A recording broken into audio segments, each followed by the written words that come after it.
Welcome back. We want to get you to Roger Wallace, who has spent some time in the paddock, and I understand he spoke with Vince Neil of Motley Crue and former Formula One champion Mario Andretti. Things really starting to heat up here in the paddock area as we get closer to the start of the race, and you never know who you might run into. Now, there's always the former drivers that are here, like Jackie Stewart and Mario Andretti, the former F1 world champion, but then you might get an actor like Keanu Reeves. He knows a little bit something about action adventure. And how about a rocker, Motley Crue's Vince Neil at his first F1 race? I mean, this is pretty insane. I mean, I was just in the Ferrari pit, and I was like, the technology that goes on in here is insane. And, you know, I was an Indy Light driver, you know, for a while, so I've been around open wheel for a long time, but I've never been to a Formula One race. This is my first one, so I'm just blown away of the professionalism and just the technology that Formula One is.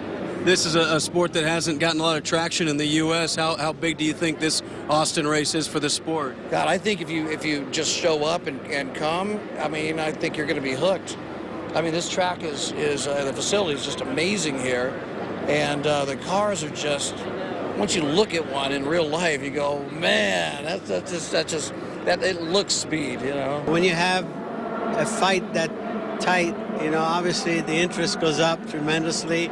And, you know, again, it's wonderful to have Formula One stable here in the United States, thanks to a facility such as this right here in Austin. And that race between Hamilton and Rosberg really has a different feel about it from last year when, of course, it was a Sebastian Vettel coronation. Vettel out with his team and teammate Daniel Ricciardo taking pictures before the race.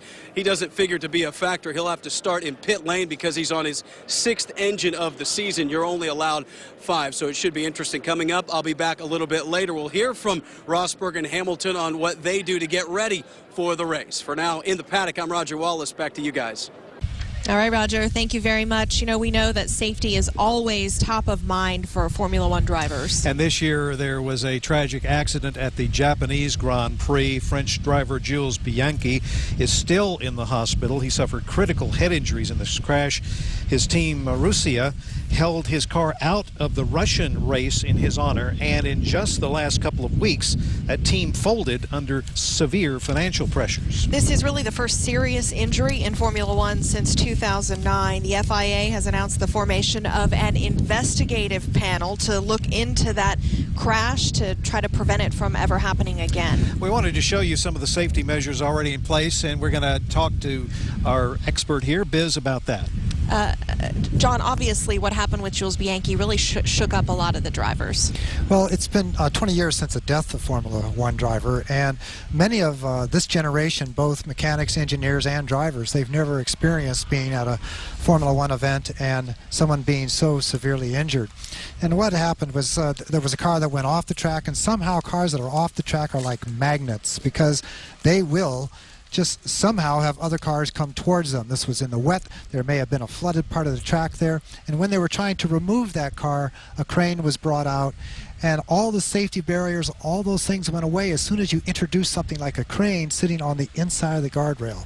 And of course, his car actually went underneath the assistant vehicle, the crane, and there was a huge injury which he is still suffering from in a critical way. Were there any immediate changes to the F1 protocols because of that wreck? It'll certainly happen very quickly. That's what F1 does. It's with its technical capability, it can change very quickly.